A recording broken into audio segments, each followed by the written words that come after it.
धनंजय राजगौर और agri farmer and trade association के general secretary Sunil Baldeva. शुरुआत लेकिन आज यहां पर जीरे के साथ कर लेते हैं और इस कमोडिटी ने आपको इस साल में करीबन 80 से 90% का इजाफा ऑलरेडी बनाते हुए दिखाया है।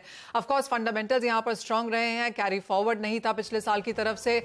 फसल इस बार भी हमने यहां पर कमाते हुए देखी और 4% का इजाफा आपकी स्क्रीन पर 60,700 रुपए प्रति क्विंटल के भाव यहां पर अब बनते हुए नजर आए हैं। क्लियरली तेजी के साथ यहां पर लगातार कारोबार है। अमित, आपसे ही पहले जानना चाहेंगे, अगर हम चार्ट्स पे इसे देखें तो ये कमोडिटी कितनी ओवरबॉट नजर आती है और अब बाजार ये बातें भी करने लगा है कि खरीदार यहां पर ज्यादा है, तो फंडामेंटल्स यहां पर जो भी हो, लोग अपना माल पकड़ के रखना चाहते हैं, स्टॉकिस्ट के पास माल है, फ्यूचर्स में खरीदारी है, तो स्पेक्युलेटिव यहां पर ट्रेड या परसेंटेज कितनी बनती हुई देखते हैं आप? हाँ, गुड मॉर्निंग मनीषा जी। मेरे को लगता है चार्ट जैसा कि अभी मैं देख पा रहा हूँ, आरएसआई जो है, जो कि इसका एक ओवरबॉट और ओवरसोल्ड का जो कैलकुलेशन करता है, वो भी 69 के आसपास है। तो मेरे को लगता है अभी ये ओवरबॉट जोन में नहीं है, क्योंकि ऑलरेडी ये 85 के आसपास तक भी एक बार गई थी। तो अभी ओवरबॉट वाला सिचुएशन तो अभी चार्ट में मेरे को नहीं दिखाई दे रहा है। मेरे को लगता है प्राइसेस अभी और अपसाइड का मोमेंटम नियर टर्म में ले सकते हैं। स्पेसिफिक लेवल अगर मैं बात करूं तो 60,700 जो करंट भाव है, इसके आसपास ट्रेडर्स को खरीदारी करके चलना चाहिए। 2 से 3 दिनों का टारगेट मेरे को लगता है 62,000 के आसपास है और नीचे में 59,000 के नीचे का स्टॉप लॉस लेके चलें। ये टारगेट धीरे धीरे करके एक्सटेंड भी हो सकता है, 64,000 के आसपास भी जा सकता है। तो जिनके पास पोजीशन है उनको घबराने की कोई जरूरत नहीं है। अभी बाय की पोजीशन को ये कुछ दिनों के लिए और होल्ड करके चल सकते हैं। ये राइट, यानी कि चार्ट्स पे अभी ओवरबॉट नहीं है और 64,000 के स्तर भी यहां पर देखने को मिल सकते हैं। तो बाय चांस ही ऐसा कोई इंसान फिलहाल यहां पर भारत में है जो कह रहा हो कि यहां पर मुनाफा वसूली जीरे में करनी चाहिए? लगातार खरीदारी की कॉन्वर्सेशन अब भी यहां पर बनती हुई। धनंजय, आप तो यहां पर खरीदार के तौर पर हैं ही, आपके आप बाइंग पोजिशन फिजिकल में भी हैं, आप यहां पर बुलिश भी रहे हैं, फंडामेंटल्स यहां पर स्ट्रांग भी हैं। कैसे देखते हैं आप प्राइसेस को? जैसे अमित कह रहे हैं कि 64,000 की पॉसिबिलिटी है, आप क्या लेवल्स वॉच करेंगे? नमस्कार मनीषा जी। पहले जीरे के बारे में हम बात करें, उसके पहले मैं जीरे के बारे में कुछ पंक्तियां बोलना चाहता हूं, अगर आपकी इजाजत हो तो। जी जरूर। रसोई की जान है जीरा, स्वाद की पहचान है जीरा, इस वर्ष हीरे की तरह चमका है जीरा और किसानों की मुस्कान है जीरा। ऑल राइट, तो क्लियरली पोएट बना दिया जीरे ने यहाँ पर लोगों को, धनी तो बनाया ही है साथ साथ में। लेकिन धनंजय, कैसे देखते हैं अब आप प्राइसेस आगे जाते हुए? मैडम मनीषा जी, मैंने लास्ट टाइम भी बताया था कि 3 महीने तक जीरे में कुछ मंदियां दिख नहीं रही है और इस भाव से भी खरीदार खड़े हैं। डोमेस्टिक ग्राहकी अच्छी है। अगर ये लास्ट वीक की हम बात करें ना, तो सिर्फ ऊंझा मंडी नहीं, सब मंडियों की बात करें, मेड़का मंडी, जोधपुर मंडी, गोंडल मंडी, राजकोट का मंडी, ऊंझा मंडी, तो सभी मंडियों में जीरे की आवकें कम हो गई है। तो वो एक थोड़ा हमें सोचना चाहिए कि इतनी कम आवकें है और सामने डिमांड ज्यादा है, तो बाजार घटने की कोई संभावना दिख नहीं रही है इस रेट से। और इस रेट से शायद और भी 100 रुपए की तेजी पक्की लग रही है। अच्छा धनंजय जी, मुझे याद है जून एंड में आपसे बात हुई थी, तब 61,500 तक के लेवल्स की आप बात कर रहे थे कि बाय जुलाई ये हासिल हो जाएंगे। आप कोई नया लेवल देना चाहेंगे क्या? कहाँ जीरा देखते हैं? और दूसरी तरफ जो ये तेजी बनी है, ये प्योरली आपको लग रहा है कि फंडामेंटल्स के बेसिस पे है, कोई स्पेक्युलेटिव बाइंग नहीं है? ये तेजी सही तेजी है, कोई आर्टिफिशियल तेजी नहीं। और फंडामेंटल की बात करें तो हमारा लास्ट 10-15 दिन पहले एक सेमिनार था ऊर्जा के अंदर, तो वहां पर समझो 100% लोगों का यही धारणा था कि जीरे में इस रेट से 100 रुपए तेजी पक्की आने वाली है। क्योंकि और दूसरा बात सोचने की ये बात है कि जितना जीरा बैलेंस है, 10 से 15% जीरा बैलेंस है और हमें 6 महीने निकालना है, तो 10-15% जो जीरा बैलेंस है उसके अंदर भी अगर देखने जाए तो ऊंची क्वालिटी बिल्कुल यानी बिल्कुल ही नहीं है। तो तेजी है ना, समझो जीरे में तेजी तो आने वाली है, लेकिन नीचे भाव में तेजी 100 रुपए आएगी तो ऊंचे क्वालिटी में 200 रुपए की तेजी आएगी, वो पक्का है।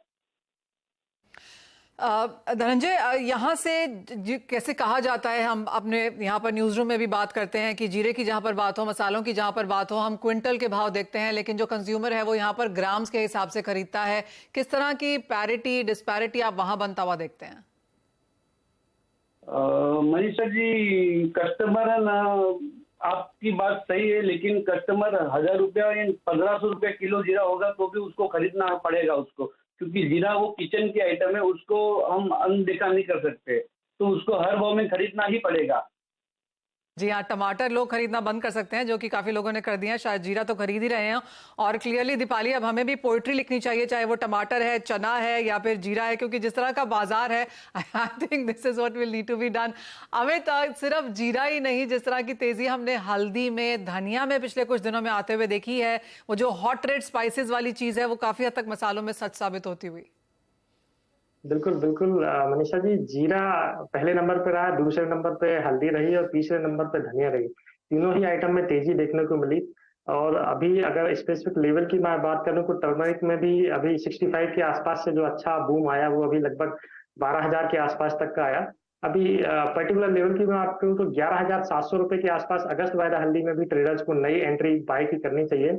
अभी वापस मेरे को लगता है 12,400 का भाव इसमें इस वीकेंड तक देखने को मिल सकता है। वहीं पे 11,200 के नीचे का एक स्टॉप लॉस लेके चले। मेरे को लगता है हल्दी में अगर ये तेजी जारी रहती है तो 13,500 के भाव भी देखने को मिल सकते हैं। वहीं पे अगर मैं धनिया की बात करूं तो अभी थोड़ा सा धनिया में इतना ज्यादा बड़ा तेजी मेरे को दिखाई नहीं दे रहा है। दोनों के कंपैरिजन में अगर मैं करूं तो 7170 का भाव अगर अगस्त वायदा धनिया में मिलता है तो वहां पे ट्रेडर्स को 69 के स्टॉप लॉस के साथ खरीदारी करनी चाहिए, 75 के टारगेट के लिए। जी मनीषा। और इनफैक्ट तरीके का प्राइस ट्रेंड हमने स्पाइसेस का देखा है, स्पेशली जीरे और हल्दी का। ये किसी प्रेशियस कमोडिटी से कम नहीं हो गई हैं, या फिर कह सकते हैं एग्री बास्केट के सोने चांदी बन गई हैं जीरा और टर्मरिक। अच्छा धनंजय जी, आप क्योंकि मौजूद हैं तो क्विकली एक कमेंट टर्मरिक पर भी ले लेते हैं। यहाँ भी 13,000 के लेवल्स की बात अमित कर रहे हैं, 14,500 बाय ईयर एंड हमें कुछ एक्सपर्ट्स ने कहा है वो प्राइसेस देखते हैं। आप कहाँ देख रहे हैं भाव और क्या व्यू इन स्तरों से? आने वाले फ्यूचर में टर्मरिक का भाव ऊंचा रहेगा। फिलहाल कस्टमर थोड़ा एक साथ बढ़ गया तो थोड़ा स्टैंड हो गया है, लेकिन फ्यूचर का टर्मरिक का बहुत ही अच्छा है और जल्दी से वो 125 रुपीज किलो का टारगेट क्रॉस करेगा कमोडिटी में।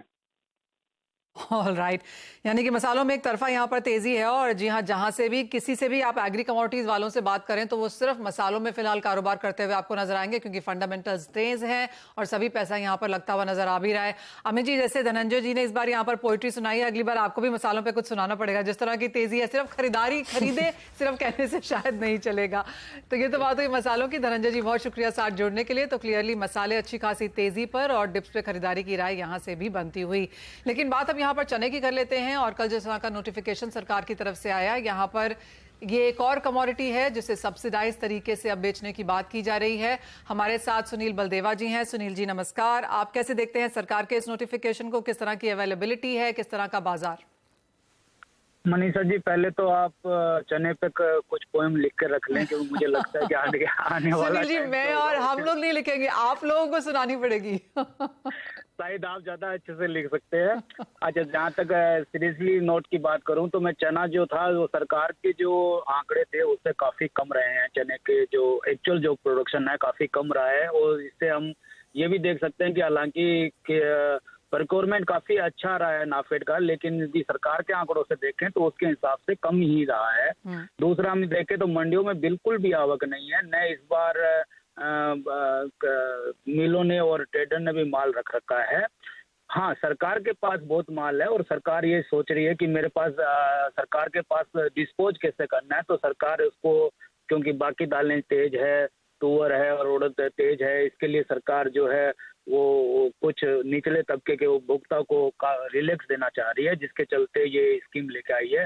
हालांकि इस स्कीम में बहुत बड़ा आपको फर्क नहीं दिखाई देगा, क्योंकि जो रिटेल प्राइस है अभी भी 65 और 70 के आसपास चना दाल के हैं। और कुछ संस्थानों जैसे नाफेड, एमसीसीएफ, उनके डिपार्टमेंट स्टोर में सरकार जो है इसको छोटी पैकिंग में 60 रुपए और बड़ी पैकिंग में 55 रुपए रख रही है।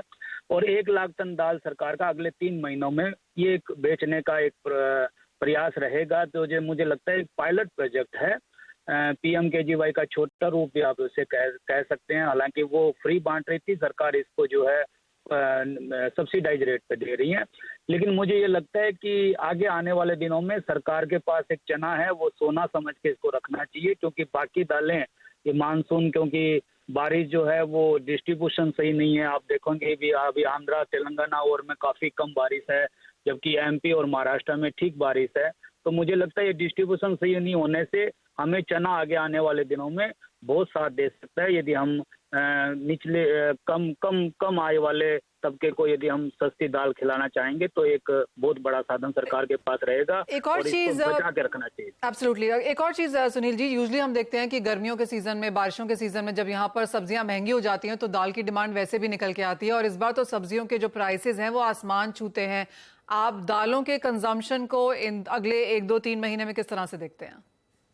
3 तारीख को नाफेड ने ओपन सेल चालू करी थी, आज हम 18 तारीख है। 15 दिन में केवल नाफेड की 6 बिड हुई है, उसमें नाफेड ने करीबन 1,40,000 टन माल बेच दिया है। तो एवरेज जो नाफेड की सेल है वो कभी भी ऐसी नहीं रही। तो ये दाल की डिमांड और बेसन की डिमांड 100% दिखा रही है। जैसा आपने कहा कि बारिश होने के बाद ग्रीन सब्जियों के भाव बढ़ जाते हैं और दालों के भाव जो हैं वो, दालों की डिमांड जो है वो बढ़ने लगती है। और आगे आने वाले दिनों में हमें त्योहारी सीजन भी रहेगा, रक्षाबंधन है, उसके बाद दशहरा रहेगा और तो दीपावली रहेगी। तो इसमें आगे आने वाले दिनों में हमें दालों की डिमांड जो है बढ़ती दिखाई देगी। और मुझे लगता है कि भाव जो है हमें स्टेबल रखने के लिए जरूरी है कि हम चने और मसूर जो एमएसपी से काफी नीचे हैं उनको हम संभाल के रखें और उसका डिस्ट्रीब्यूशन की तरफ भी ध्यान दें। तो यानी आपको लगता है कि इस डेवलपमेंट से जो प्राइसेस हैं वो कंट्रोल में होंगे, क्योंकि जैसे आपने भी कहा और हमें भी मालूम है कि आमतौर पे तूर का सबसे ज्यादा कंजम्पशन है, लेकिन तूर का ऑल्टरनेट भी एक चने को माना जाता है एट टाइम्स। तो आपको लगता है कि इस मूव के बाद प्राइसेस थोड़े से स्टेबल होंगे? क्या व्यू है प्राइसेस पर, क्योंकि पिछले साल के मुकाबले कंपेयर करें तो अभी भी 10 से 15% ऊपर ही है प्राइसेस? क्योंकि चने की जो टोटल डिमांड रहती है वो 80 से 90 लाख टन रहती है। तो 1 लाख टन मैं फिर कहूंगा कि ये पायलट प्रोजेक्ट है, इसको हम बड़े रूप में नहीं दे सकते कि ये प्राइस को कंट्रोल कर लेगी। लेकिन जहां तक बाकी दालों का है, बाकी दालों के भाव ज्यादा है, इसलिए हम इसको ये समझ सकते हैं कि जो कम आय वाला तबका है इसके लिए सरकार और इंडस्ट्री भी दोनों जो है उसको सप्लाई अच्छे रेट पे कर सकती है।